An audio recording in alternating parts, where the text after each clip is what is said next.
and then I've been along for the ride for the last couple. So after Jim's very interesting talk, we've got Vinay Gupta talking about nuclear poker, which I first saw as a PDF about 2 or 3 years ago, and it's now a thing of beauty which is being passed around. Tony's got it, have a look. I'm not sure I'm going to even try and explain what you do. I'll leave you to do that. But it seems to involve thinking about the various ways which humanity might be wiped or wipe itself out, and then thinking about strategies to deal with that. Yeah, that's fair enough. Okay, good. So, Great. Right, let me start the timer. So this over here is the all of the world's nuclear tests, just kind of blinking off on a time lapse, taken straight from the history. It's an awful lot of nuclear bombs. You just watch it, blink, blink, blink, blink, blink, and then you can kind of correlate the blasts to footage of YouTube that was shot when the thing was detonated. Like, 1953, middle of the Pacific, that'll be, wherever it is, Bikini Atoll. Go watch the video. And there's a ticker at the top. You can't really see it very clearly, but you're up to about, 4,000 bombs by the end of the thing. It's quite disturbing, right? And there are all these little threads that you see in art where people have,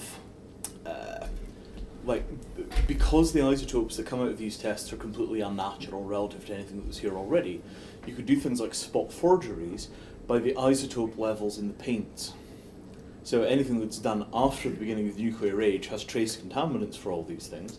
So you can absolutely date things after the nuclear age for sure, no doubt about it. Or likewise before, which has created all of these weird markets for reserves of old things for forgers. There's also a market for low radioactivity steel. So steel that was smelted before all this stuff happened for things like medical imaging devices. You don't want your medical imaging device to be spitting out increased amounts of background radiation. So, it's a real watershed that's going to be visible for hundreds of millions of years probably. Not that there's going to be anybody around to see it, but. So, let me crack on. Not that one, this one. So, good enough to behave itself. Thank you. Right. So, my main project is a thing called the Hexier project, which is an open source emergency building that is hugely used in places like Burning Man. They built somewhere between 1,000 and 2,000 of them this year. We'll have to check the satellite pictures to be sure. But it's a really, really common piece of hardware. And people just, you can see there's just pages and pages and pages and pages and pages of the sort of things. Big domes, ones that people lived in London when they were squatting. This thing is some kind of palatial hotel. Plywood in some American school. Designery stuff packed on top of a roof rack. They're just everywhere. It's gone completely viral. There's no way of getting it back. Hexier slums coming to a city near you very soon, unfortunately. Get a better picture of it here. The reason people are building these things is because that wall is a whole sheet of plywood, and that roof piece is a half sheet of plywood. So your parts list for the building: 12 sheets of 4x8, 5 pieces of 2x4, 160 deck screws, and you could build enormous domes by basically taking the roofs and putting 4 roofs together, and that gives you this huge kind of 45 square meter dome, 4 meters high, 30 sheets of plywood, so you could build that for only the order of £1,000. Dirt cheap.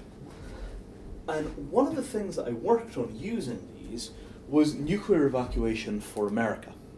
So I was briefly involved with the US DoD after they discovered the Hexier. I go, that's very shiny, that's very interesting. Could you show us that a little closer? Didn't give me a visa, so I'm back here. But they actually still build them in the garden in the middle of the Pentagon once a year, an event called Star Tides, which is nuts. It's sort of an appropriate technology festival at the Pentagon, which I had some instrumentality in starting. It's a very odd show. So, the notion was that in the event of nuclear bomb, you kind of have to rehouse everybody because you've got to get them out of the fallout area. And the only plausible way of doing that is enormous amounts of volunteer cooperation to do it, because you can't find housing for 20 million people down the back of a couch or in FEMA's warehouses. So I worked on this stuff for a while, came up with a plan. The reaction to the plan was, my God, Vinny, that's so much better than what we've got from FEMA. That might actually work. And at that point, this is when I had the great realization that there is nobody home, right? That, you kind of have this image that you might have gotten from places like the X-Files, that there is some super secret, super competent secret government. In my experience, there is nobody home. There's nobody in charge up there. As you said, it's a bunch of squabbling tribes. Worse, it's a bunch of squabbling tribes that have all had this realization where you kind of pass through the event horizon and realize there is no dad. And that really, really, really lit a fire under my butt. So a few years later, having gotten well concerned about this nuclear stuff, it struck me that we had a bit of a problem. Has everybody seen the cards? Okay, good. And the bit of the problem was that people had stopped being afraid of nuclear war. They'd stopped being afraid of it because they'd completely stopped thinking about it. Most people, if you ask them, think that Godzilla attacks are more likely than use of a nuclear weapon. Well, yeah, there's some truth to that. Given the amount of radioactive goop we've dumped in the sea from Fukushima, it's just, shadow of the future. But the fact that we've completely stopped worrying about nuclear war also means that we've completely stopped any kind of coordinated action to stop it. And this is right proper concerning, because if you completely forget something is happening to the point where you're no longer taking preventative action, all of the forces that make it more likely continue to operate, and there's no force to make it less likely to counterbalance it. So nuclear proliferation continues, right, without any real personal awareness from most people that it's a process. You sort of hear something about Pakistan and nuclear weapons and some guy called A.Q. Khan and does anybody really translate that into mushroom clouds over Western cities? Not really. And the people that should be doing that are absolutely terrified, but without a general public awareness that this stuff is going on and that we are not remotely out of the nuclear age, there's no way for the politicians to start actually taking action on these things in public. Because if you scare the public and they don't vote for you, some other, just monster gets in, and the great kind of cycle continues. So politicians are always trying to judge how much of the truth they can tell, which limits how much action they can take to protect us from real threats. Can anybody think of another example where this might be true? Like everything, right? Ebola, global warming, AIDS in the 80s and 90s. We've gone through a long series of times where the need for politicians to get elected made it completely impossible for them to really work on the hard problems in public. And this is part of the reason there's such a split between what politicians do after they're elected and what they say they will do. Right? The public's intolerance for fear and for risk, if you talk about it and you're the bad man, boy how do I know that one, have turned into this narrowing the spectrum of acceptable discussion on policy to the point where we can't even talk about the hard issues anymore. Right? Does anybody have any idea how the Labour Party and the Conservative Party's nuclear weapons policy differ in the UK? Right. I don't know. Right. Is there a policy? Well, I'm sure what's written down will have some variance, but what's written down and what's acted on are two different things. So this made me decide that I wanted to make a game about nuclear war, but not that game. That's the game for Robocop.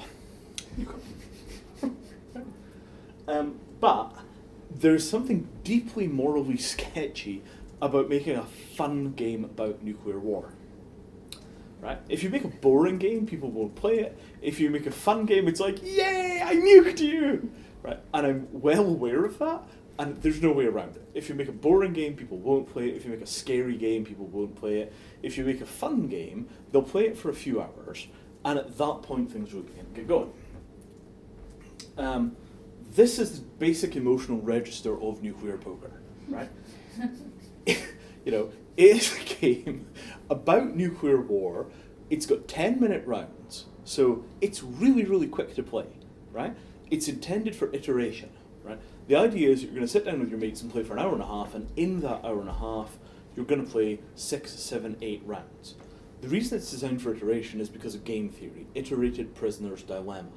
The only way that we can teach how to do nuclear strategy is by iterating through many games, although in reality you only get one shot, which is experimenting on the real world. And the game theoretical differences between iterated prisoner's dilemma and one-shot prisoner's dilemma were the pivot on which the entire world teetered for the whole of the Cold War, right? Everything to do with First Strike was about the difference between iterated prisoner's dilemma and single shot, but we play nuclear poker iterated. If we ever did tournaments, we'd do it as single shot. Wouldn't that be fun? Oh, yes. That's right. Sign Very up. bad man. Where do I sign up? Where do you sign up? Buy deck. Right, so why does it exist? It exists because I was scared of nuclear war, and I thought that if we made a game about it, we could get people talking about nuclear stuff again, because we'd all completely stopped, and that is very scary. This is the other big problem, right? The people that were masters of the universe in the heart of the nuclear age are aging out, right?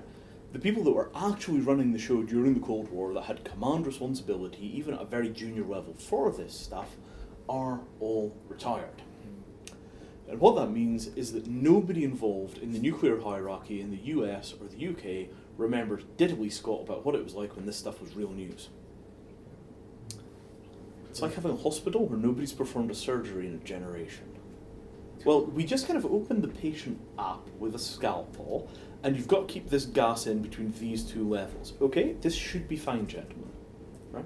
Once you break the chain of continuous transmission inside of an organization, nobody's done it before.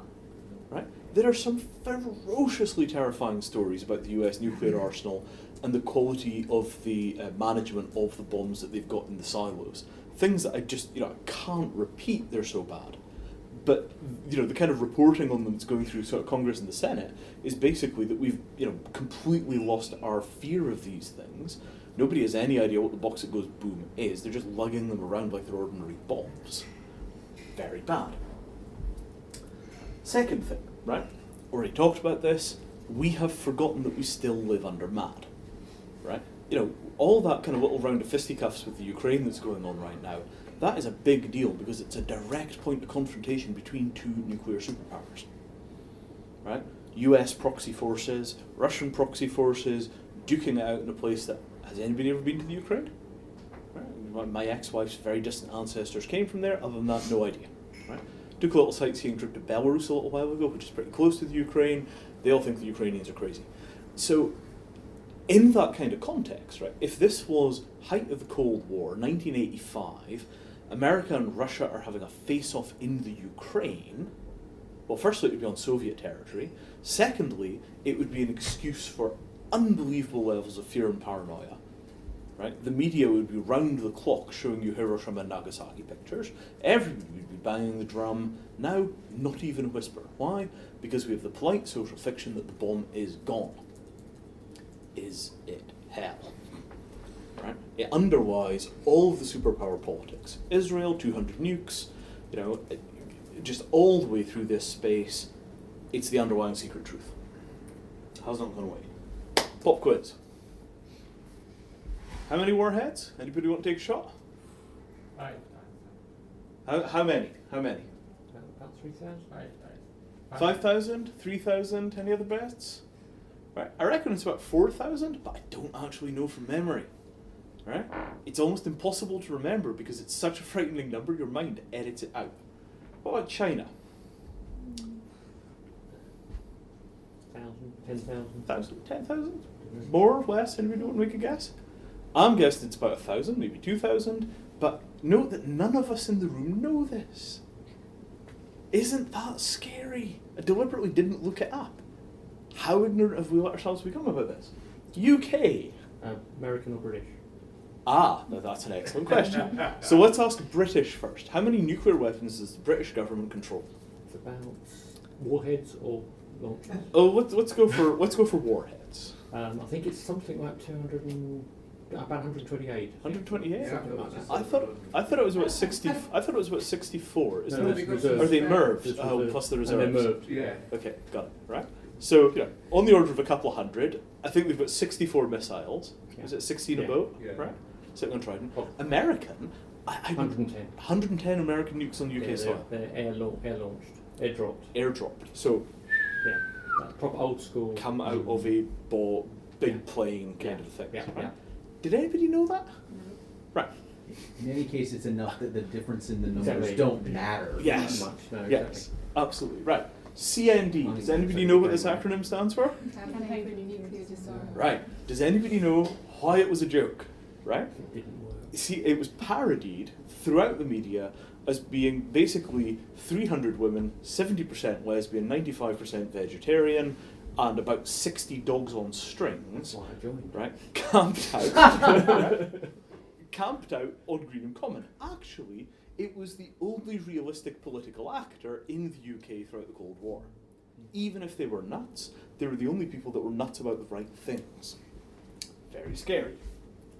So, welcome to the Nuclear Poker deck. You've already seen the cards, I'll just flip through them. Your objective as a player of Nuclear Poker is actually up to you. You get to pick what you want to do with the tools available, but usually the first thing the players want to do is go nuclear. First you need some uranium, then you need some refinement. Remember all those stories about computer viruses sabotaging centrifuges in Iraq? Stuxnet and all that stuff? Refinement. Then once you've got your refinement, you need some warhead technology. The rumour is that the Second World War warheads were basically big metal tubes with some explosive in one end and 2 lumps of uranium. Scary. Then you conduct a nuclear test. All this stuff about North Korea, like remember the North Koreans recently did a nuclear test maybe a year ago, 2 years ago? And it was not very strong, so it might have been a fizzle. Yeah, right? All of this stuff is in the news. But are we synthesizing the whole story in our minds about what is going on? Generally no. Short-range missiles. India and Pakistan, short-range missiles, they can blow each other up, but they can't reach you. Yet. Long-range missiles. Israel. Long-range missiles, not that many nukes, maybe a couple hundred warheads, but they've definitely got the ability to lob those suckers a decent length away. ICBMs, the kind of crown jewels of the nuclear era, pretty much the same rockets that you used to put men on the moon. You just, instead of going all the way up and into space and exploring and becoming Captain Kirk, you come all the way down and become Hitler.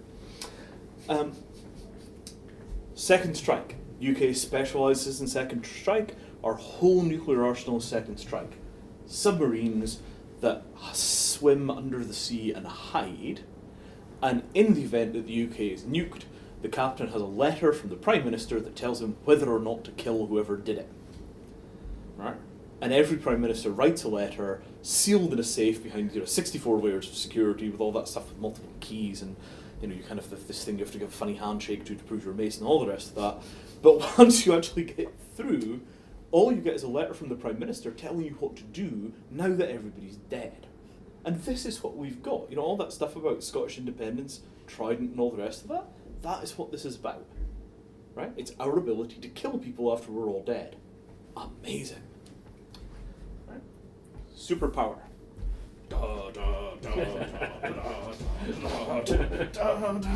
Right? Nuclear power Nazis. Right? We completely forget what it is to be a nuclear superpower because we pretend they're our friends. A nuclear superpower is nobody's friend.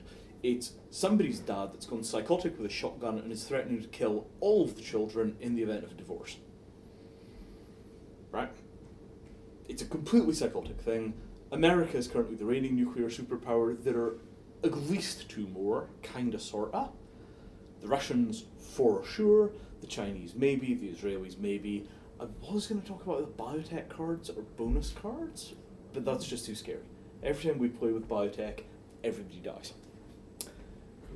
You like it, right? So, what nuclear poker is it's a game that's about as complex to play as gin rummy. The rules are tiny. Pick a card, pick a card, pick a card, pick a card, get enough cards for nuclear test, boom! Now everybody knows you got a bomb, and that's quite realistic because that's all the seismic stuff that you heard about in North Korea. Then, once you've got a bomb, if you've got a short-range missile, you can blow up one of your neighbours per turn. Right? If you've got a long-range missile, you can blow up one of anybody per turn. If you've got second strike and somebody blows you up, you can blow them up back, and you can either conceal or reveal your second strike. And if you're a superpower, you can do anything the hell you like, right? And you can see, you just accumulate cards until you've got some capability, and then comes the fun part, which is you decide how you're going to use it. Okay, I'm a nuclear superpower. I've gone nuclear first because I've got a great set of cards. Everybody disarm, or I'm going to blow you up right now. And some players will try for that. They'll try and become a single superpower so they can govern the world in a just fashion. If everybody agrees that's what should happen, game ends with one superpower, nobody got nuked, peace declared, everybody wins. Maybe some a little more so than others. Usually people don't start getting their head around this until they've had some strong hands and some weak hands. And I'll come back to that more later. But the element of creative expression in the game is how hard do you work to try and get nuclear, and once you're nuclear, how do you choose to use it? And if you've got a bunch of kind of adult rational actors, this should be a very boring game. When you start playing it with small children, or guys who had a couple of drinks, you really begin to get worried for the world. Right? Most people don't really understand, like, until you've played for a little while, the little thing in your head that says, wow, this is serious, doesn't go click. But it is, fundamentally, it's a game about absolute power. The other thing I should mention, nuclear poker drinking game. Every time you get nuked, you have to do a shot. You can imagine how this goes. That's going to end well. Right? Or you could do things like, nuclear poker with dares, nuclear strip poker. There is no shortage of the ways that you can make this absolute power stuff feel realer to the people in the room. The drinking game is clearly the more realistic. Right? So, why did we do the game? I think I've explained pretty well why we did the game. You've got a pretty good idea how the thing plays, right? How is Ian did the design, I did the rules, and we sent it off to GamesCrafter who printed us decks. And it's just not difficult anymore. If you want to take some kind of complicated idea and just make it into something that you could just slap on people's desks at a completely manageable cost, I cannot over-recommend print-on-demand card decks. Because if you're going to do something like an app, you're going to have to do all of that graphic design anyway. And for the cost of the graphic design plus getting some printed, you can prove the idea works in face-to-face settings and potentially get an app out of the back end of that. Right? So for no more labour than the graphic design resources, you can get a playable game for a large class of things. And I think it's just a super nice way of communicating ideas. It's really simple. There's a thing called Method Kit. Really changed the way a lot of people saw this stuff. Right, so we've played a ton of nuclear poker, like really a lot. First learning, right? The two most dangerous nuclear poker players I know are Ian, who designed the decks, children. They are beasts, right?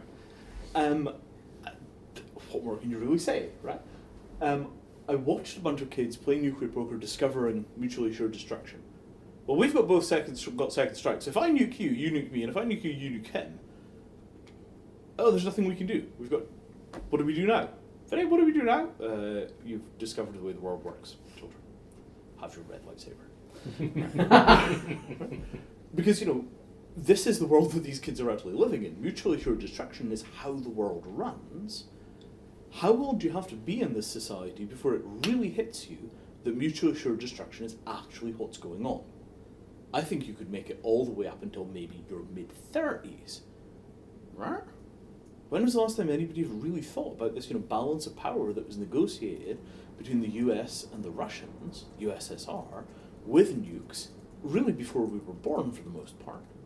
Right? It was well established by 72 when I was born. If I'd been born 10 years earlier, Cuban Missile Crisis, that razor's edge thing.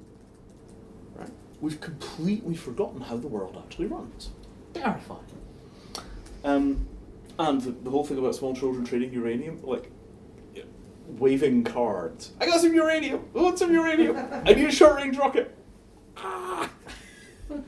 It's amazing. You right? say that like it's a bad thing. Brings the message home. Right. Second thing, right? Really seriously, right? I'm tempted to do the next game about something like cancer and health insurance in America. Oh. Right? I think it's been done. Has it? Yeah. Really? Wow. Right. I'll- As a card game? Yeah. amazing. I don't think it was marketed that. I think somebody did it as a health education game. Education game. Wow! But it's basically Russian roulette for health insurance. Amazing, right? So people just freak out, right? Because the two times when I've seen people really genuinely emotionally crack were one very ideological, very utopian anarchist kid who really got very angry that people would not cooperate in his plan to create a non-nuclear world. Because their attitude was just like, yeah, but what if you're not telling the truth? Make me, right? And once he hit that thing of, if I don't go nuclear, I have no negotiating power, entire world model went bang, which I consider to be a great victory. Because if you grow up thinking that use of force is in some sense inherently wrong or inherently unnecessary, it's really shocking to get into something which is kind of like the real world but not, and discover that use of force might turn out to be, if not legitimate, it was necessary.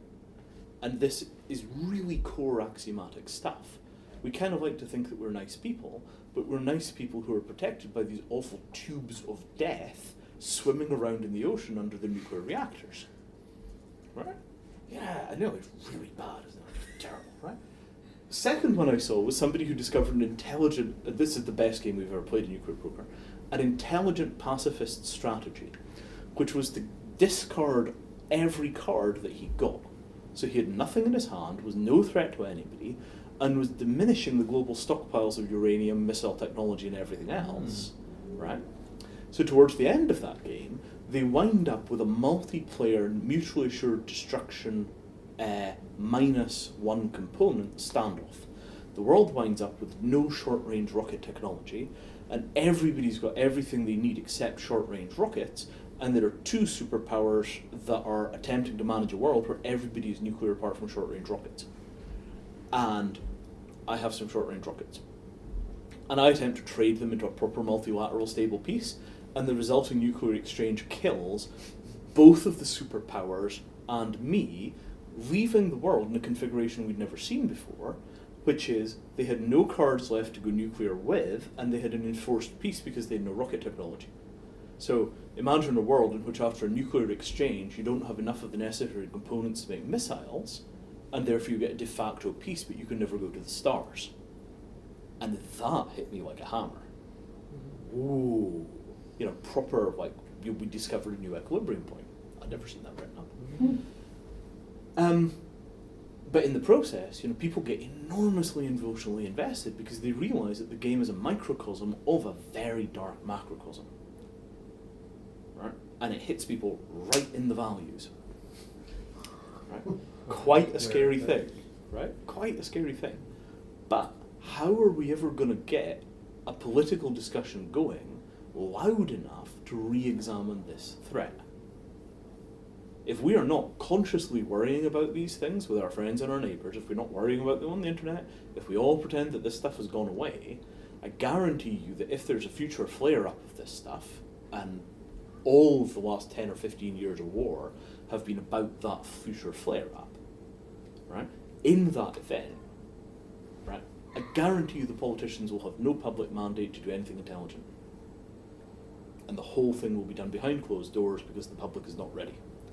So the one thing that I learned from this is that if you don't get the sodding public ready, if we don't actually put this stuff back on the table, we're going to get lousy decision making when it comes, and we can't really afford it. Right. This. Right? That sort of queasy, grim, oh my god, we're all going to die feeling, right? After about an hour and a half, 2 hours, 3 hours of playing nuclear poker, there's a sort of wall that adults hit. The kids don't hit it, they just sail blithely through, give another 5 years, sorry. Such is the price of political awareness today. Young Jedi. The adults get to a point where they just have to stop playing and go lie down, right? It's like something at the back of their mind, it's like a fire that's died down, that's getting raked with a poker, and eventually it lights, and it's just like, oh my god, I can't do this anymore, and they have to stop, right? And sometimes it's days or weeks before they can play again. Something just goes sprink. And at the end of that, usually what happens is a memory that people have repressed surfaces. And it's something that happened to just about everybody in my generation and quite a few younger, which is the point you realised as a child that mutually assured destruction was actually real, that the world was filled with nuclear bombs, they were all pointing them at each other, and at any minute it could go flash and everybody would die. And most of us had that experience as kids. It hit me when I was about 8 or 9, something on the telly set it off. We have the experience and then we get over it by deciding not to think about this stuff anymore, and the game reliably operates as a can opener to open that up. It's like an astonishingly irresponsible kind of Gestalt therapy, right? Here is this hidden thing that you knew that you've chosen to forget, have a perfectly innocent looking deck of cards, and boom! Right? And I think that makes this a good game. But then I'm a sociopath. I really think it's important because it's the only time that I've seen a game have that strong an impact on people both emotionally and politically. It is proper disturbing to people, and I think that is important. Finally, right? Without some sort of warm-up and cool-down, a game that tends to produce such strong emotions is actually inherently kind of dangerous. And it's a bit hard to have a proper cooling down process with a card game, right? How do you basically have a situation in which players are going to do something which is inherently extremely simple and easy, but at the same time enormously terrifying, dirty, and scary? Like, this thing will freak you the hell out more reliably than watching horror movies, like, tripping, right? And at some point, you've got to find some way of putting a bounding box around that, which says, this is a scary game. We're going to play the scary game. Afterwards, we're actually going to be kind of kind to each other in a way that allows us to internalize and process what we've learned from the scary game. And after you've done that, you can get competitive about it and you can learn lots of new strategies and you can really play the thing. But that sort of initiatory process where we go from being unaware of the truth to aware of it again in a conscious way is like an initiation. It's like the discovery of sex, the discovery of drugs, the discovery of violence. There's a crossing point where the people are on one side of it and then they're on the other side of it. And once they're on the other side of it, they're in a different condition, a different state of being. It's the first time I've seen a game that had that impact on people. I think some people got it from Bioshock. For quite a lot of people, I think Bioshock was a real political awakening, something that really changed how they saw the world. And there might be other games out there, but the need to build a social container around a game, which in some way encodes an almost religious truth. You know, the fact that we're all going to die and the fact that we've got the ability to kill all of us simultaneously are inherently very deeply connected. And it's just interesting to me that we've kind of lost the social art of making a container around an experience which will permanently change your identity. So we've kind of limped along through this, but I wonder when the game is released, you know, on a wider scale, I wonder how we'll do it. Any suggestions on postcard? So that's it. That's nuclear poker. Thank you.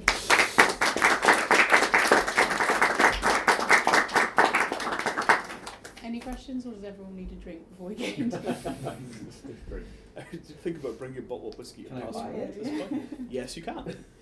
Playnuclearpoker.com. We currently only have decent distribution in America.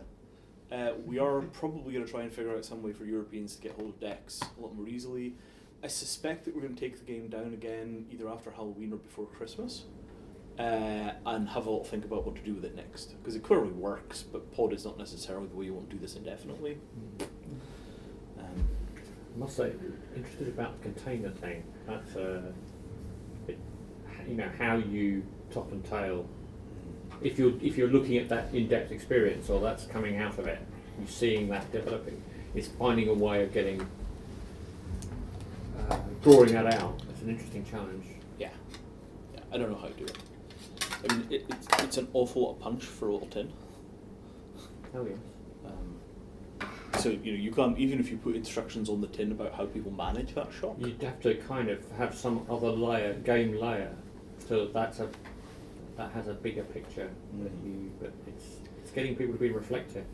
You can almost imagine a sort of crazy situation where you can only buy nuclear poker decks from authorised nuclear poker dealers, right? So you have to hang around outside schools and well, sorry, first one's free. First one's free. You know, like you've got to play a few rounds at the dealer's house. Yeah. Right, until you've had the psychological crack, Okay. So, and hey then they kids, can come around my house. I've got this game I want to show you. That's going to work. Yeah, but I think a lot of games are like that. I mean, I will never play Risk again, and I probably will never play Monopoly again. Fidia knows why I won't play Monopoly again. That's a poor game. You don't know someone until you've played a game with them. You don't know them. That's very true. And bad things happen. I can recommend some phone numbers actually. Talk about it. I think maybe I Game started this therapists. meetup group as some form of therapy for getting over that. I don't know. Yeah. One of the guys I went to school with, went to university with, his father was a diplomacy player when he was in college. So, we were sitting around playing diplomacy in Edinburgh with his father's tradition, which was from his time at university, a generation before, which was you only ever played diplomacy as long as you had kitchen knives surrounding the board. Just to keep people in the right frame of mind. Right. I have Yeah. a question. So, will you be marketing this in game stores, or will you be like trying to get maybe like university, different programs in it, that discuss these issues, or you want to bring it up like as an educational tool or entertainment, or I don't know if that makes sense, or all the above, or how? Precisely, right? We have no idea, right? Because, the expectation that it would work this well for getting at that material was not reasonable, right? I kind of thought it would be a game that might teach some of the sort of strategic analysis stuff, and it'd be quite fun as a sort of intellectual exercise. Now you two can understand the Cuban Missile there. The absolute kind of like headbutt force of the damn thing emotionally, I didn't really integrate it as a possibility. I never thought that would work.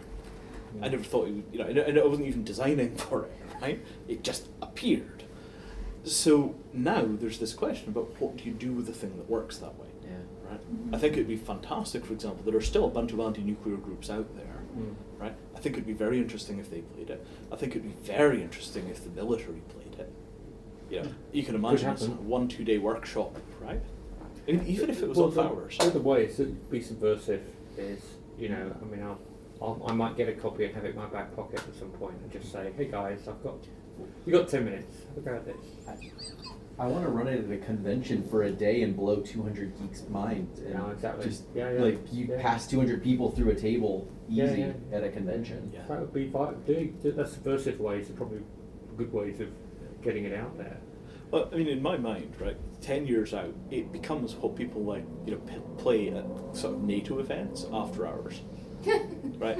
In the bars, sitting around. That can happen. You see? And it's easy enough to do like a custom deck. So you can say that people have challenge cards or challenge coins. We could do like, a custom back for a particular event. Somebody goes to create them.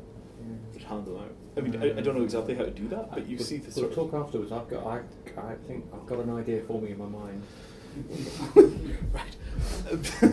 I have a plan. I absolve myself of all responsibility for this. But if we don't bring these conversations back up, right?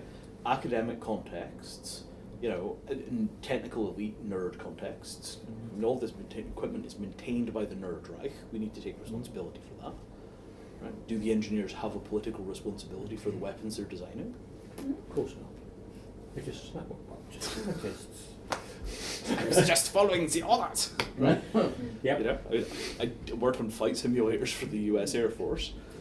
I didn't expect them to ever use them for bombing people. It was the 90s. It was unthinkable. I mean, at the time I thought I was taking money from basically wasting taxpayers' money, but it was letting me see America. A good cause in itself. And then what happens? Oh, whoops. Yeah, I know where you're coming from. So imagine if we had a language for talking about nuclear stuff that was spoken cross-culturally because players of the game all understood the nuclear strategy, they understood the language, they understood the options, and then when you start talking about it, you've got a kind of cross-cultural bridging language, even if it's very crude. I mean, this is what's interesting is where I've been involved in games, or I've seen games or played games where there are nuclear weapons involved. There's there's a dumbing down, there's a sanitisation that goes on that makes them trivial. Yeah. And so gamers, if you say, well, I've got this game and you can have nukes, they go, yeah, we'll go nuke something. And without the context, it's like the pornography of violence. You have the experience without the context. And this is what's, I think, lovely about this, is you can quickly and simply create a context of what this is about. That's one of the powers of it. I had somebody suggest to me that after a nuke is used, after a country is taken out, right, that you should have an egg timer that enforces a minute of silence, which I thought was quite interesting. There was a one nuclear warfare simulation that I thought was particularly good, which is a board war game, came out in the 70s, about NATO versus the Warsaw Pact, and they had a special rule for what happened when nuclear war broke out, which was to soak the map in lighter fuel and set fire to it. Which I thought made a lot of sense. That's excellent. Excellent. If you want to start a nuclear war, throw Go the game ahead. away. It's all gone. It's all over. Plus, they sold a lot of maps. No, because nobody went nuclear. Yeah. I have a question. Yes. If somebody gets blown up or nuked in Yeah. the game, does it affect, like, if a nuclear bomb goes off in our world, it would affect the neighboring countries? Yes. Are those players next to the nuke, do they get affected at all? We have not put that in yet. So, possibilities would include that. So, how grim do I want to be with this? So, having players on either side lose cards representing radiation damage is definitely possible. We could also do something particularly evil, like having the prevailing wind go clockwise, so only people downwind lose cards. Yeah, this is one aspect. The other thing is, if you get a situation where you've got a single superpower who just nukes everybody, the world that they're going to be inheriting is going to turn out to be rather poisonous. So how do we want to model that? The tricky part about this is that if you introduce an evaluation function for what constitutes victory, people will play the evaluation function. So if we say 1 point for surviving a round, 1 additional point for surviving a round is a superpower, or 1 point for being nuclear, 1 more point for being a superpower, then all that people will do is focus on the point system, they'll play to the point system. Similarly with this notion of kind of consequences for actions, everything that we do that complicates the rules means that people will play slightly fewer rounds. And it's the iteration that really drives home how fluid and complicated and just bitchy the dynamics are. You play 1 round, you're a superpower, you play the next round and you've got half the world's uranium reserve, you play the next round and you have nothing at all. And it's the rapid iteration through the roles that really drives home, like, oh my god, this is actually kind of fun. And there is a conversation. I mean, it's the conversation that comes out of that, either your internal world or with your friends, other players if they're not friends. That is the starting point, isn't it? I mean, that may be talking about the container. There may be something about having that conversation somehow. What happened? Yeah. Storytelling. Yeah. So I guess on that note, so you play, the first time you play with the group, you play a round. Do you then talk about having, or do you just shuffle and play another round and get through 5 rounds before you say a word about what's going on? I mean, how do you usually facilitate it?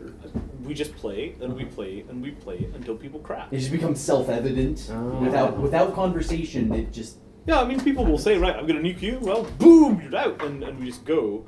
But I tend not to make the link to the real world stuff until the emotional issues begin to land. I'm like, oh, I just realised what we did. We are very bad. Yes. Okay. Right.